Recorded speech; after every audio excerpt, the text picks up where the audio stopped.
I think they all got something to offer this year. I've been quite forward and honest. We all know who the best one of the bunch is, but aside from just that, the others are pretty, they're going to make something of themselves too. It's just a matter of how good, but I think, you know, everybody's at their own level, and I'm just happy where each of them are. Good morning, everyone. It's a beautiful Friday morning here at Shamrock. I am heading out right now with Wolfpack Doc. It's my 2-year-old muscle mass colt. Muscle Mass holiday credit on the inside. Muscle Mass almost there. Muscle Mass wins in 154-2. I'm very excited. He was my #1 baby when he came in the barn, and he's been good ever since, and he was very easy to break. Hopefully we can get him to the bigger races. I own a small piece of him along with my father, and then the majority partnership is Stuart Chambers and his group. I actually met Stuart Chambers for the first time yesterday. He is here for a stake race for one of our other colts. This guy here, he's been good. He's trained this past week at Mohawk in 2-2. He's very well mannered. He's been a really nice colt to have, easy to break. He likes to eat people. Other than that, he's pretty good. I've got the hobbles on him, the belly hobbles. I don't have them on overly tight, just there to kind of steady him and help with his inexperience. He's going to be qualifying next week, but him along with some of the others, we're going to try to get qualified next weekend. And it's been a long winter here in Ontario. This would be I think last winter was my 12th winter here in the area. And I think I can say for a lot of people that have been here, it was one of the worst ones I've seen.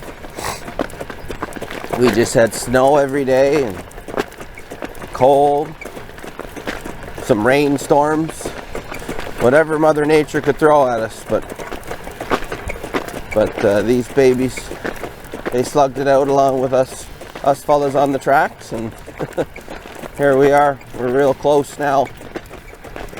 We bought this colt in the sale in London. He's related to a nice trotting mare, Mischievous Rose, that Determination stable had. On the outside comes Mischievous Rose, and it's Mischievous Rose on the outside to play Giant Killer. Mischievous Rose. He gets along with the trainer very well. Tyler talks very good about him, and he went in 2-9 this morning, and hopefully we can get a lot more out of him. He originally came from a farm in Kentucky, and my father and I went out to, and Ted Smith as well, we all went out to Twinbee Farms, along with some of the other farms that day, to inspect some yearlings back last fall. And this guy wasn't there, and he was obviously on the sales book, but we didn't see him, so we kind of forgot about him. And then the day of the sale, it was the morning of day 1, Stuart and I, my father and I were there. Stuart had called me up. He had said, "Can you take a look at this guy?" And I said, I'll let you know. I go to the page to show my dad, and he says, "Oh, we missed him," because he has his notes and all that. And so I said, "Yeah, I don't recall seeing him. I do remember him. We maybe wanted to see him, but then we found out, I guess, he wasn't there. That's how it went." But anyway, so we took a quick look at him, and by the time we were all said and done and confirmed that we were half interested, depending on price, the sale had started, and he was early. He was number 31, I believe. He come into the ring, and we did our bidding, and we bought him for $25,000. And I think even hopefully still till next week, I think that's a pretty good deal, considering his breeding and his, he's not an overly huge colt by any means, but he's very solid built. He's very thick. He's well proportionated.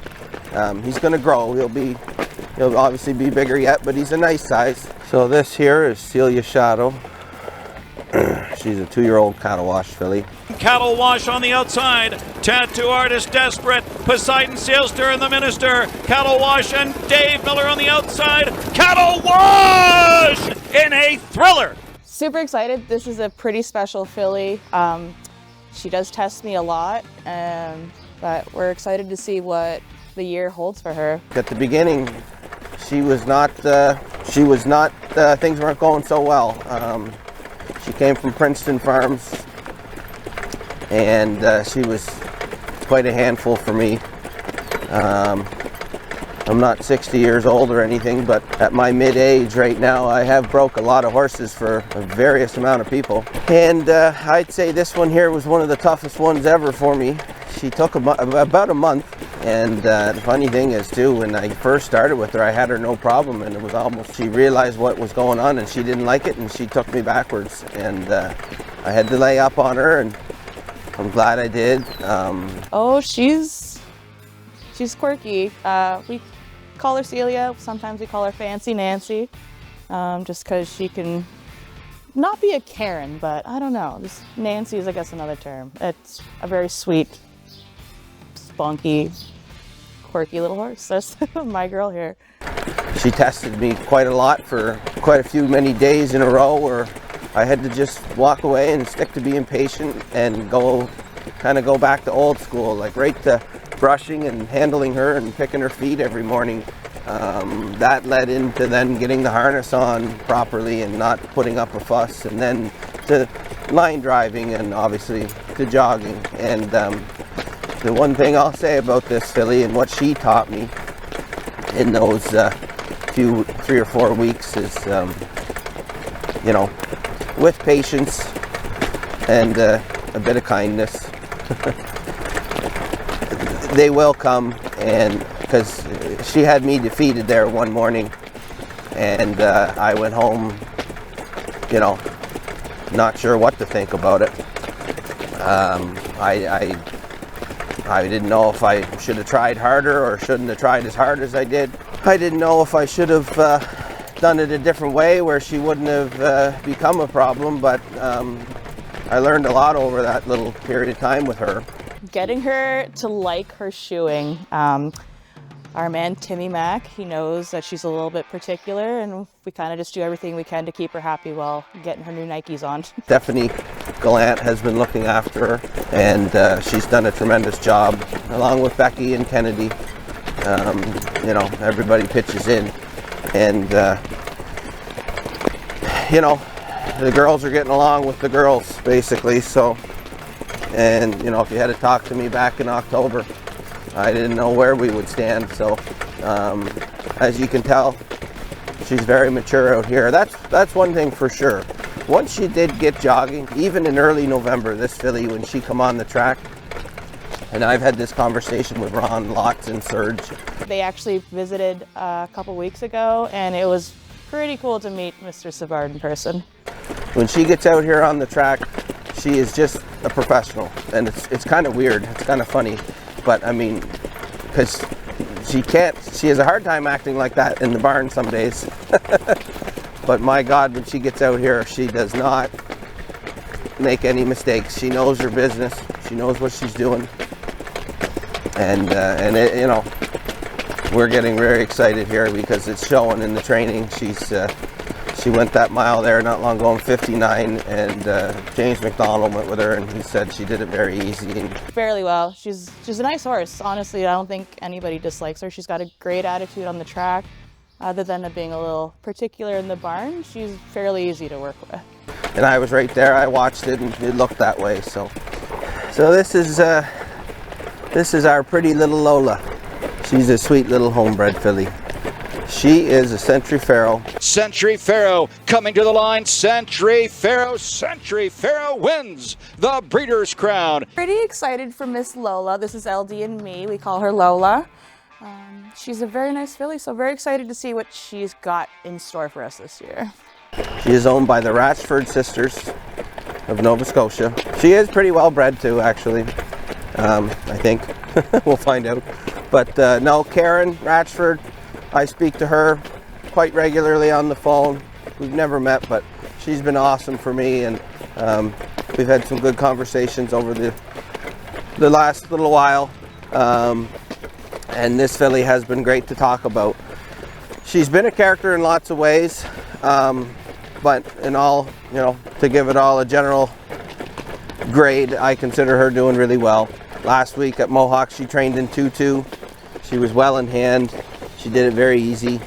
But she does have some, you know, just ways that she goes about. She does take a good hold of you here and there. She opens her mouth when she's on the track sometimes more than you'd like. She'll get a little crooked, you know, her head will crank one way and then it'll go another, you know. So it's just time that'll, you know, her and her equipment and I will maybe one day get things right. She had a splint that we cryoed a little while back actually, and now she's got a curb that's coming all of a sudden, which is late. But Lola's quirky. She doesn't really like getting her harness on, but once it's on, she loves her job.